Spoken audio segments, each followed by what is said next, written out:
देखिए ये समझने की ज़रूरत है कि जो हम इलेक्टोरल बॉन्ड के मामले को आज स्वतंत्र भारत का सबसे बड़ा घोटाला कहते हैं। देखिए 2G का एक घोटाला हुआ, कोयले की खदानों का कोलगेट का घोटाला हुआ। उसमें क्या था? उसमें ये था कि बिल्कुल आर्बिट्ररी तरीके से 2G के लाइसेंस दे दिए गए और कोयले की खदानें दे दी गई। उस केस में मनी ट्रेल नहीं थी, लेकिन सुप्रीम कोर्ट ने एक कोर्ट मॉनिटर्ड इन्वेस्टिगेशन ऑर्डर किया। अब इलेक्टोरल बॉन्ड में क्या निकल कर आया है? देखिए हम लोगों ने थोड़ी अभी प्रिलिमिनरी क्विक एनालिसिस करी है, और क्योंकि आधा इलेक्टोरल बॉन्ड 50% भाजपा को मिला है, तो हमने भाजपा की थोड़ी ज्यादा गहन एनालिसिस करी। अब मैं आपको बता दूं कि 4 तरीके से या 3 तरीके से घूस ली गई इलेक्टोरल बॉन्ड के जरिए। पहला, जिसको हम कहते हैं चंदा दो और धंधा लो, यानी कि प्रीपेड। पहले आपने चंदा दिया, फिर आपको कॉन्ट्रैक्ट मिला। दूसरा, ठेका दो, ठेका लो, रिश्वत दो, यानी पहले आपको ठेका मिल गया, उसके तुरंत बाद या उसके जल्दी ही आपने इलेक्टोरल बॉन्ड उस पार्टी को दे दिए जिस पार्टी की सरकार ने आपको ठेका दिया। अब मैंने बोला भाजपा का हमने थोड़ा सा एनालिसिस किया। प्रिलिमिनरी एनालिसिस में ये बात निकल कर आती है कि चंदा दो, धंधा लो, ठेका दो, रिश्वत दो में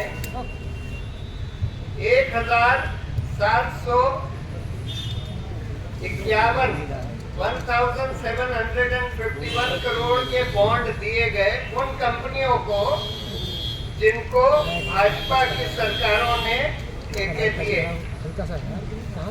और ठेके कितने के दिए? 62,000 करोड़ के 62,000 करोड़ के ठेके दिए गए। अब देखिए इस पे एक बात समझने की है, चाहे उसमें आपको या भाजपा को जो रिश्वत मिली by way of electoral bond, चाहे वो 1751 करोड़ ही रही हो, लेकिन कॉन्ट्रैक्ट 62,000 करोड़ के दिए गए उन कंपनियों को जिन्होंने ये इलेक्टोरल बॉन्ड दिए। अब क्यों हम कहते हैं कि कई लोग सोचते हैं कि भाई ये तो कंपनियों का पैसा है, उन्होंने दे दिया, उससे जनता का क्या लेना देना। ठीक से देखिए तो ये जनता का पैसा है, क्योंकि जनता का पैसा इन कंपनियों को, इन सरकारों ने जनता का पैसा ठेके के तौर पर दिया है और 62,000 करोड़ दिया है। और उसमें कितना अवैध दिया है ये तो कहा नहीं जा सकता कि मतलब अगर इसमें घूस की बात नहीं होती, चंदे की बात नहीं होती, तो ये 62,000 के कॉन्ट्रैक्ट हो सकता है 40,000 के ही होते, यानी हो सकता है 20,000 22,000 करोड़ जनता की जेब में से निकल गया इस 1751 करोड़ के बॉन्ड के नाम पर घूस देने के लिए। उसी तरह से बहुत सारी कंपनियां, 41 कंपनियां हैं जिनके ऊपर ईडी, आईटी या सीबीआई ने रेड करे और उन्होंने चंदा दिया।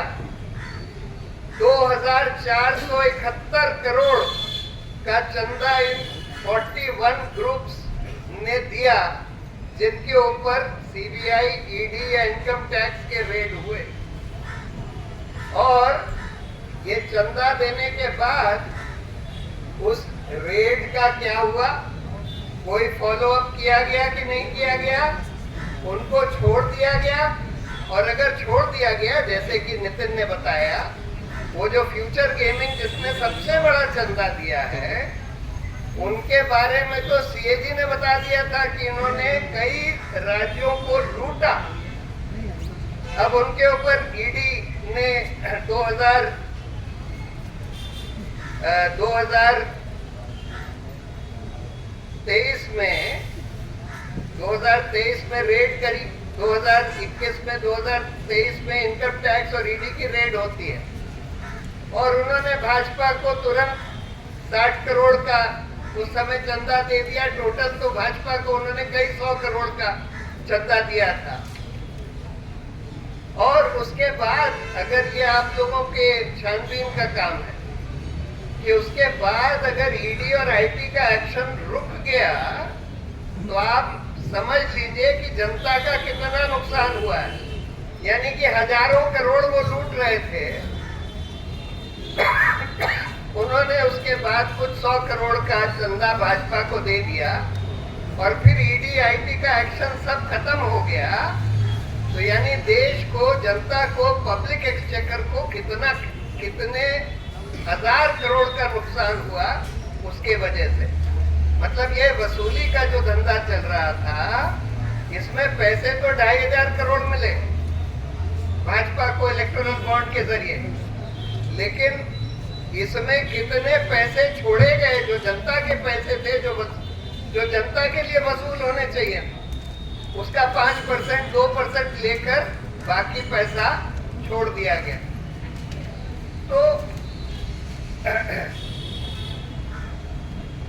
ये एक बहुत बड़ा सवाल है। देखिए, हम लोगों ने शुरू में जब बहस करी थी इस केस में, तो हम लोगों ने 3 ग्राउंड बोले थे। तो ये बोला था कि जनता के सूचना के अधिकार का ये हनन है, इस तरह के गुप्त बॉन्ड होना। दूसरा हमने बोला था कि ये करप्शन को, किकबैक्स को प्रमोट करेगा।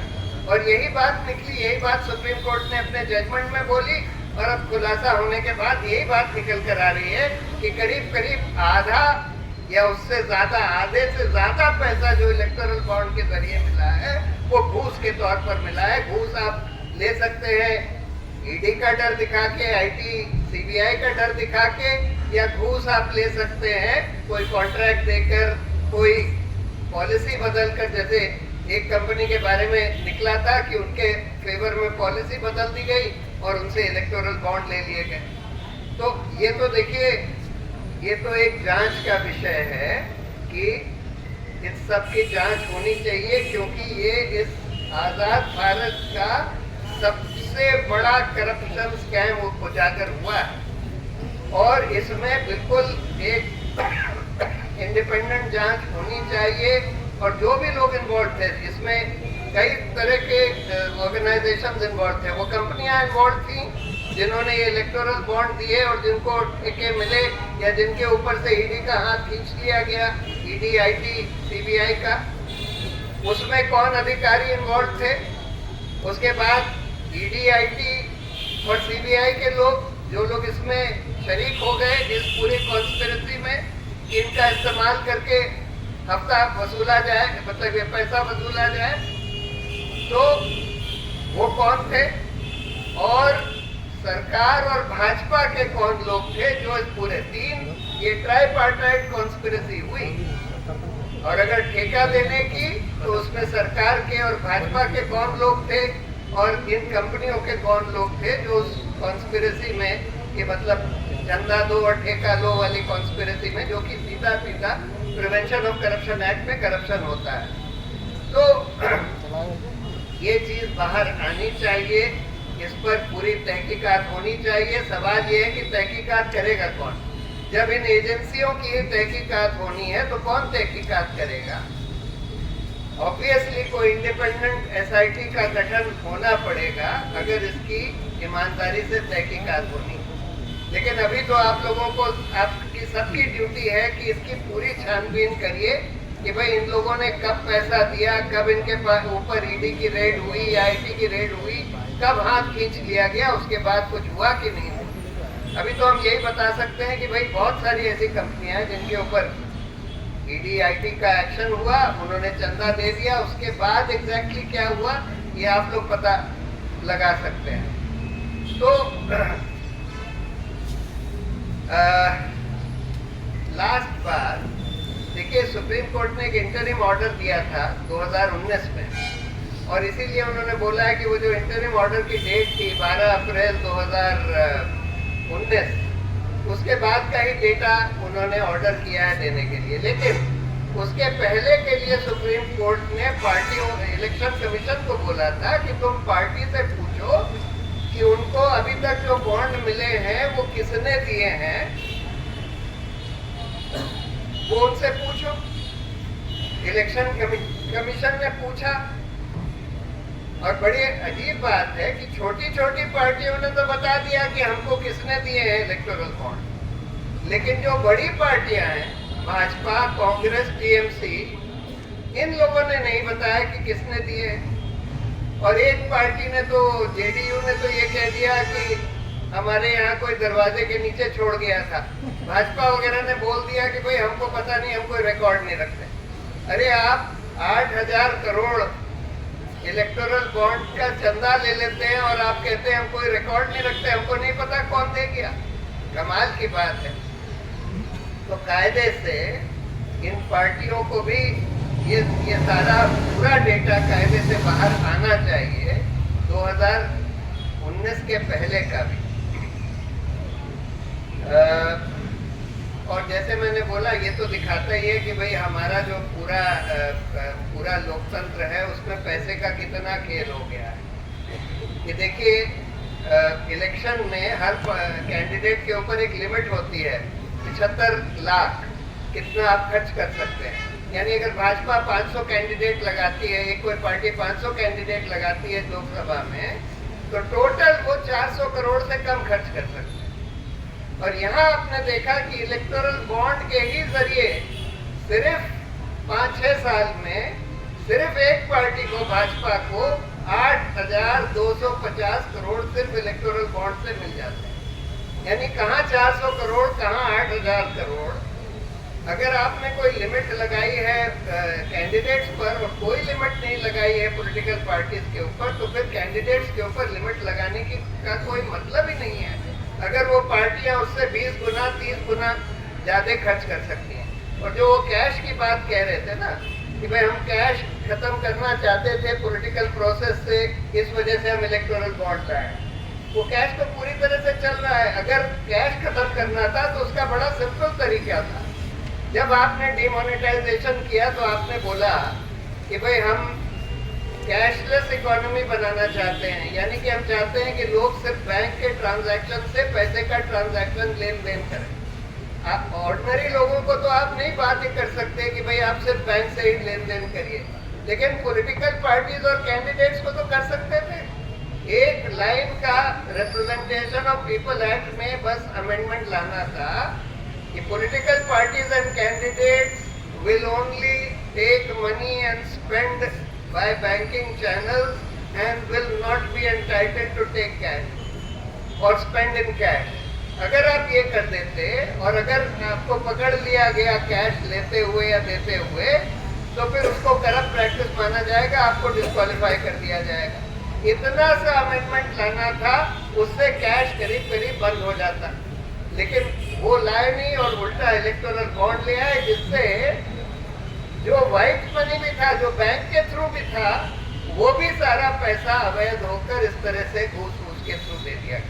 तो यहाँ